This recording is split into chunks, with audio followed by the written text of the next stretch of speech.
Après les frappes américaines, françaises et britanniques contre le programme chimique syrien, les autorités russes ont indiqué qu'elles reverraient leur position au sujet de la livraison de systèmes de défense aérienne de S-300 à la Syrie.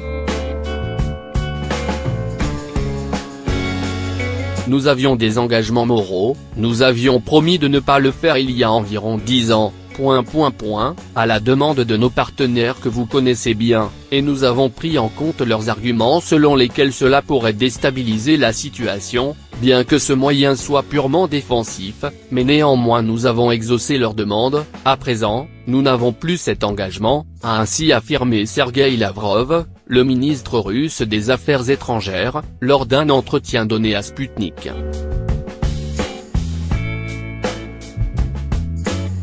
Selon le journal russe Commerçant, Moscou et Damas signèrent, en 2010, un accord pour la livraison de ces systèmes de défense aérienne.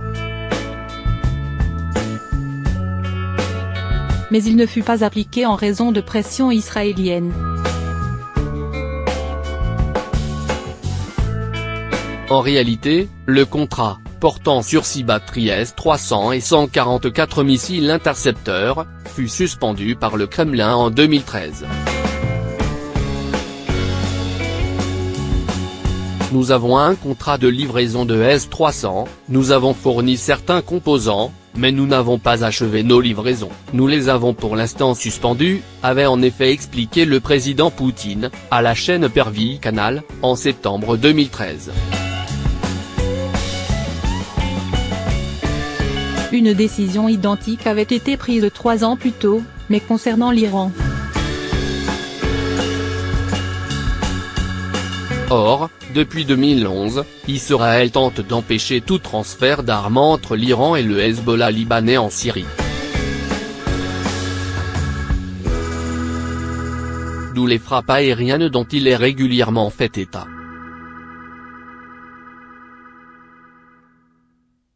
Le 9 avril dernier, l'une d'entre elles a visé, pour la deuxième fois en quelques semaines, la base de Tia, ou T4, connue pour abriter une unité iranienne de drones.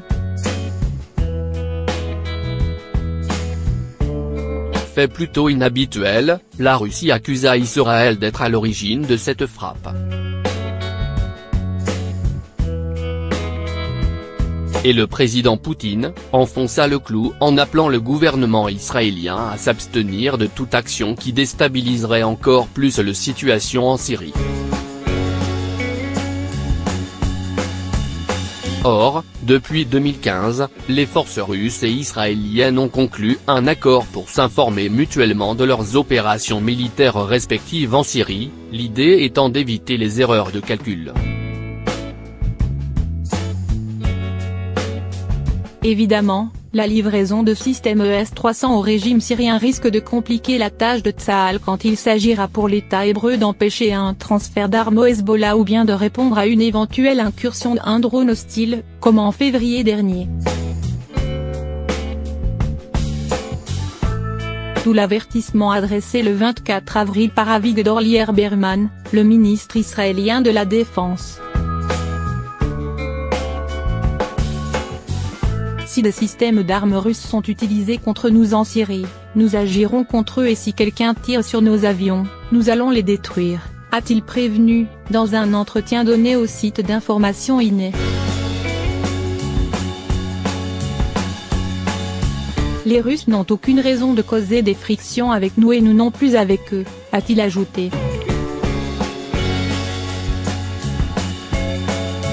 Cela étant, le journaliste israélien Ron Ben Yishai, correspondant de guerre et spécialiste des questions de défense pour INE, a relativisé la menace des S-300. Ce système a déjà été vendu à plus de 20 pays dans le monde et ses composants technologiques et ses fréquences sont bien connues dans le monde entier, a-t-il estimé. Ainsi, même si les Russes ont amélioré au cours de ces dernières années, il a cessé d'être une menace insurmontable comme il y a 10 ans, a-t-il ajouté, avant d'admettre que, toutefois, la présence du S-300 entre les mains des Syriens exigera des mesures préventives que l'aviation israélienne n'avait pas à prendre jusqu'à présent.